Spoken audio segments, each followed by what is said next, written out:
Hello guys, good morning. This is Magraj here. Now I am going to get discuss about the adiabatic process and isothermal process. So first of all, isothermal process. So it is a process in which temperature remains constant in complete action reaction. यानी पूरी क्रिया प्रक्रिया के दौरान उसमें temperature क्या रहेगा, constant रहेगा. So in this process temperature constant. Okay,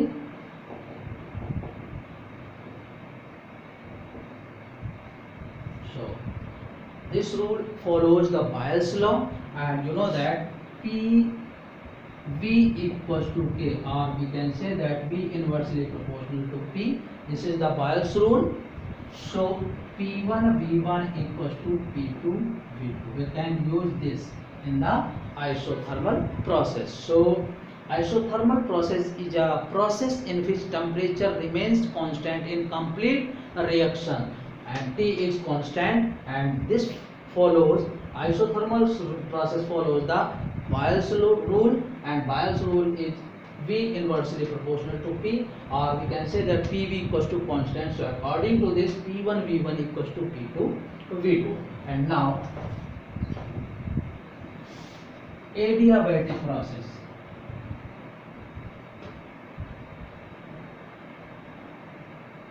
So adiabatic process is a process in which no change in heat in complete action reaction.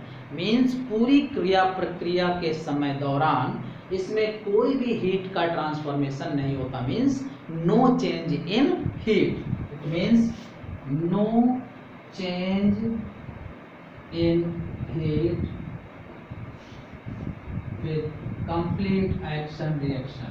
With complete action and reaction, यानी पूरी क्रिया प्रक्रिया के दौरान कोई भी हीट का चेंज नहीं होता.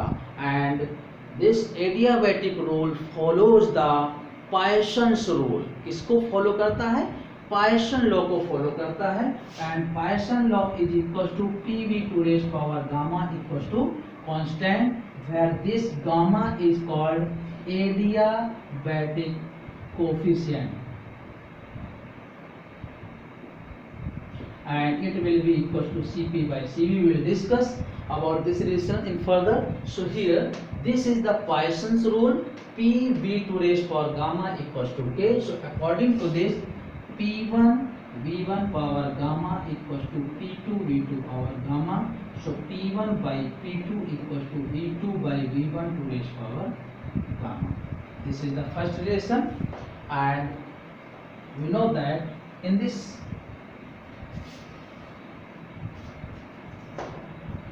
P1 by P2 equals to V2 by V1 power gamma. Okay, using PV power gamma equals to K. This is the Poisson rule, but we know that PV equals to RT. So according to this, PV equals to nRT. We can also write this, but for 1 mole gas, P equals to RT by V. Whenever we will put this value in this equation, so it is equals to RT by V into V power gamma equals to constant. So R into T V power gamma minus 1 equals to K. So we can write this R T1 V1 power gamma minus 1, R T2 V2 power gamma minus 1. So according to this, T1 by T2 equals to V2 power gamma minus 1 upon V1 power gamma minus 1. So we can write this T1 by T2 V2 upon V1 to whole power gamma minus 1. This is the relation between temperature and volume. Okay, and third, by this equation we can also solve this PV equals power gamma equals to K. So when PV equals to RT, we will put the V equals to RT upon P. अब की बार हम V की जगह value put कर रहे हैं. तो देखिएगा P RT upon P power gamma equals to K. So P R power gamma T power gamma upon P power gamma equals to K. अब हम इसको और सिंप्लीफाई कर दें. R पावर गामा तो कांस्टेंट वैल्यू रहेगी, T power gamma upon P के power gamma -1, ये 1 को नीचे ले इक्वल टू P। सो ये बन जाएगा R power gamma T1 power gamma upon P1 power gamma -1 T2 power gamma upon P2 power gamma -1। इसको और सिंप्लीफाई कर देंगे,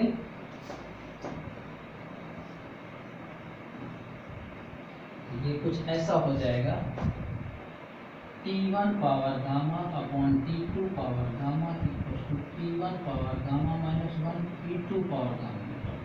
सो T1 by T2 power gamma P1 by P2 power gamma -1। अगर हम temperature solve करना है तो इसको आप सिंप्लीफाई कर दीजिए, P1 by P2 power gamma -1 और इधर की पावर इसके फ्रैक्शन में आ जाएगी। और अगर इसको सॉल्व करना है तो T1 by T2 power gamma लिखा है और इधर की पावर फ्रैक्शन में आ जाएगी 1 upon gamma -1। So it will be equal to T1 by T2। These are the relation between temperature and pressure in this form. Okay, so in this way we will solve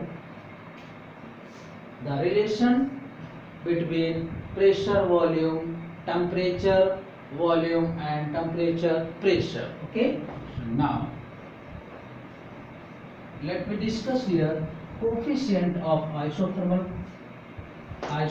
coefficient and adiabatic coefficient. So let me consider here, it is a flask. Here initial pressure is P and volume is V.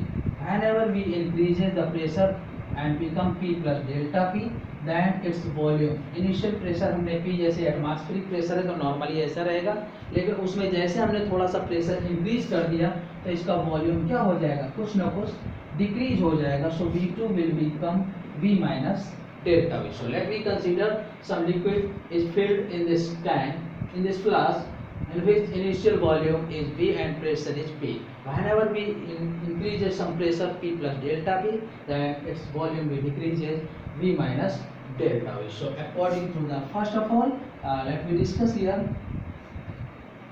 isothermal coefficient.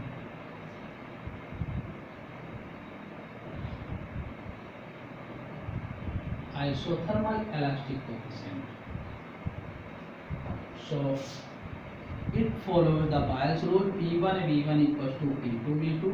So according to this, P into V equals to P plus delta P and V minus delta V. So it will be P V minus delta V plus delta P V minus delta V. इसका हमने multiply कर दिया दोनों term का इस पूरे में। सो PV minus P delta V plus delta PV minus delta P delta V, it is equal to PV. So it will be cancelled out, and delta P delta V, it is the small increment in pressure and it is small decrement in volume, so it will be negligible. So we can write this delta PV minus P delta V equals to 0.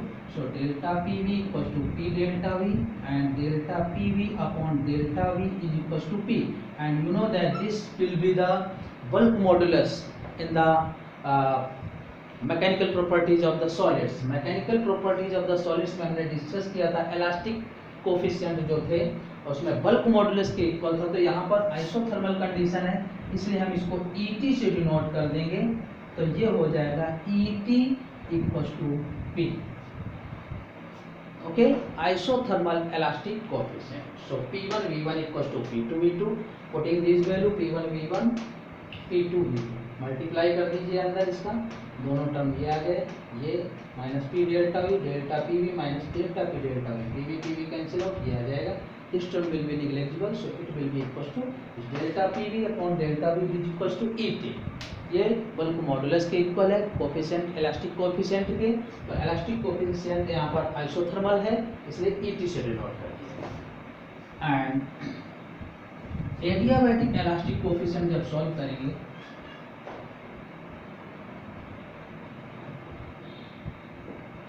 Poisson rule को follow करेगा, PV power gamma P plus delta P V minus delta V power gamma.